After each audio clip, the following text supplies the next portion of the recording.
শিখাইয়া ছাইরা গেলি রে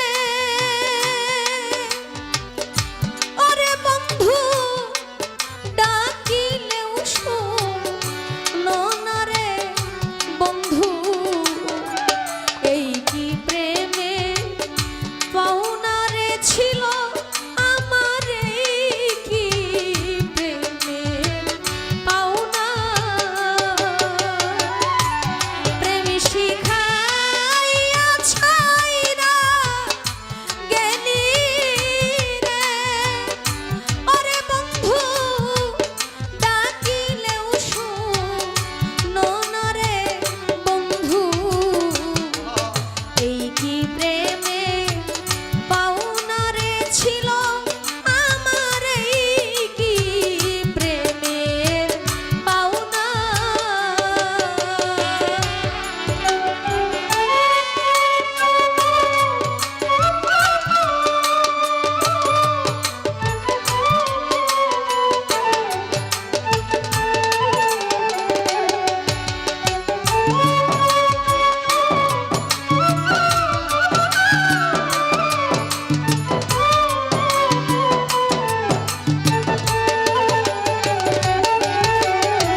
ডাকিলেও শোনো না, আমার এই কি প্রেমের পাওনা।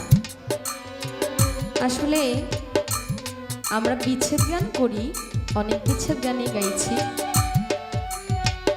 বিচ্ছেদ গানের যে বিষয়বস্তু এটাই একদম ভিন্ন।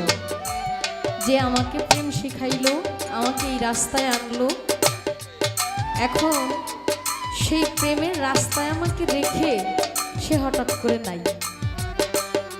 হতে পারে সেটা মুর্শিদ, হতে পারে বাবা মা, হতে পারে কোনো বন্ধু, হতে পারে দূরের ভাই। আমাকে আনলো ঠিকই, কিন্তু সে এখন আমার পাশে নাই। কত সুন্দর কথা, চিন্তা করলেই চোখের জল ধরে রাখা যায় না। আসলে বিচ্ছেদ মানে বিয়োগ হয়ে যাওয়া, একজন আরেকজনের কাছ থেকে বিচ্ছিন্ন হয়ে যাওয়া। আমাকে অকুল সাগরে ভাসিয়ে সে তার মতো তার রাস্তা খুঁজে নিয়েছে। সাগরে যেমন পানা ভাসতে থাকে, কচুরি ফুল ভাসতে থাকে, আমাকে সেই মতো ভাসিয়ে সে চলে গেছে। এখন আমি তার সারা শব্দ, তার কোনো পাত্তাই পাই না। আসলে কিছু বাউল শিল্পী কিছু গান লিখেছে, বাউল কবি সালাম সরকার, ওনার বিচ্ছেদ গানের মধ্যে অনেক ভালো লাগে। উনি আমার বড় বোন মুক্তা সরকার একটা গান করলো, কেন হলো দেখা রে তোমারে দেখলাম, যারে আমি একেবারে হারাইলাম। এর মানে কি জানেন? আমি তোমাকে দেখে অবাক হয়ে গেছি, কেন যেন মনে হচ্ছে তোমারই মতো আমার কাছের একজন মানুষ ছিল, কিন্তু হঠাৎ করে সে আর আমার মাঝে নাই। তোমাকে দেখে আমার সেই মানুষটার কথা মনে হয়ে গেছে, যে ঠিক আমার কাছের মানুষটার মতো তোমার মতো একটা মানুষ ছিল। এখন সে যে জায়গায় চলে গেছে, সেখান থেকে তাকে আর আনার কোনো উপায় নাই। এখন আমি তোমাকে কিভাবে বলি যে তুমি আমার সেই মানুষ? আমার কথা শুনে যদি তুমি কষ্ট পাও, তার জন্য গানে বললেন যে কেন হলো দেখা আমি তোমারে দেখলাম, যারে আমি একেবারে হারাইলাম।